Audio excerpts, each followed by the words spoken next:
Kali ini kita akan membahas buku The Art of War karangan Sun Tzu. Buku ini merupakan buku tentang strategi militer yang ditulis lebih dari 2500 tahun yang lalu.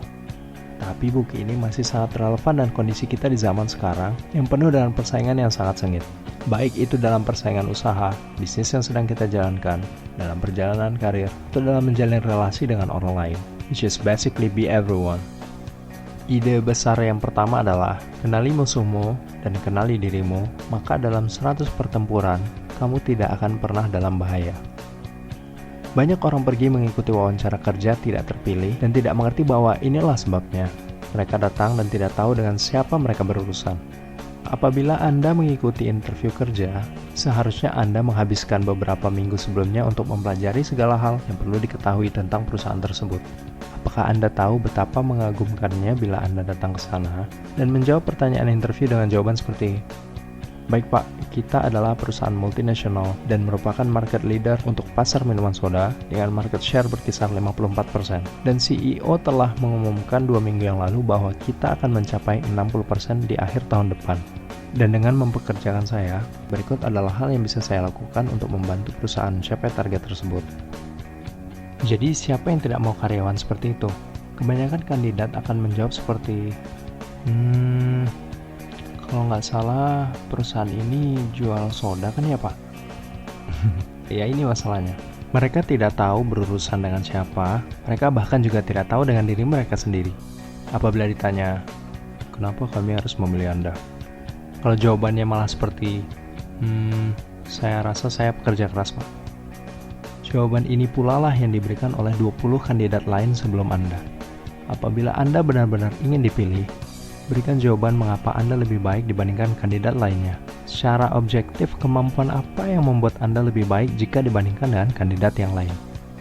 Kenali musuhmu dan kenali dirimu, maka dalam 100 pertempuran, kamu tidak akan pernah dalam bahaya. Ide besar kedua adalah, hindari bagian yang kuat, serang bagian yang lemah. Jadi ketika Eddie mendapatkan pekerjaan di sebuah perusahaan, ia melihat betapa semua rekan kerjanya sangat terampil dalam menggunakan PowerPoint. Dan ia berkata, gua akan bekerja sangat keras dan menjadi yang lebih baik dibandingkan mereka dalam hal presentasi menggunakan PowerPoint. Dan akhirnya Eddie tidak akan pernah dihargai lebih di perusahaan itu, karena banyak orang lain di sana yang sangat terampil dalam menggunakan PowerPoint. Untuk menjadi sukses, Anda tidak ingin bersaing seperti yang Eddie lakukan. Tapi jadilah Eddie yang dicari semua orang yang membutuhkan dalam hal menggunakan makro Excel misalnya. Karena hanya ialah satu-satunya orang di sana yang tahu segala hal yang berkaitan dengan makro Excel. Sama halnya dalam berbisnis. Jangan heran bahwa tingkat kegagalan dalam bisnis sangat tinggi ketika masuk dalam persaingan yang ketat tanpa ada nilai lebih yang bisa ditawarkan. Atau hal yang membedakan bisnis kita dibanding bisnis yang lainnya. Ide besar yang ketiga adalah, untuk memenangkan 100 pertempuran adalah bukan dari tingginya kemampuan, tapi menaklukkan lawan tanpa sebuah pertarungan. Seringkali kita dapat menyelesaikan konflik di kehidupan kita tanpa harus berakhir dengan sebuah pertarungan. Ada pepatah favorit saya, yang menang jadi arang, yang kalah jadi abu. Ya, hal ini harus sangat dihindari, karena memang menang ataupun kalah, Anda tetap akan rugi. Saya pernah punya rekan kerja yang menurut saya terlalu kompetitif, sehingga sangat sulit untuk diajak kerjasama. Bisa aja sih saya ikuti polanya dia, dan mungkin saya dan dia bisa menjadi arang dan abu. Tapi saya nggak gitu. Saya tahu dia hobi sepak bola, nah saya ajak rekan sekantor saya itu untuk bermain futsal dengan teman-teman saya. Kemudian kita ngumpul, kita makan bareng, bahkan saat kerja saya tak segan untuk menolongnya saat ia mengalami kesulitan. Hingga akhirnya sekarang dia sangat kooperatif dengan apapun yang saya lakukan.